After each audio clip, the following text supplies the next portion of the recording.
ఆత్మ ప్రజ్వలిస్తే ఏం జరిగిద్ది? ఆత్మాగ్ని మండితే ఏం జరిగిద్ది? ఏలియా మీద మండింది, యెజబెలు తోలు ఊడింది. స్తోత్రం. మోషే మీద మండింది, ఫరో గుండె ఆగింది, వాడి సైన్యం గుండె కూడా ఆగిపోయింది. మొత్తం ఎర్ర సముద్రంలో స్మాష్.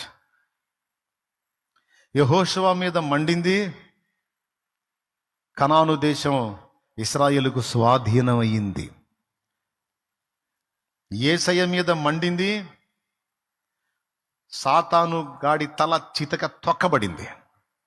అపోస్తలుల మీద మండింది, సువార్త దావాలనమై వ్యాపించి ఆనాడు ప్రారంభమైన అగ్ని ఈనాటికి ఆరిపోకుండా అది దహిస్తా వెళ్తుంది.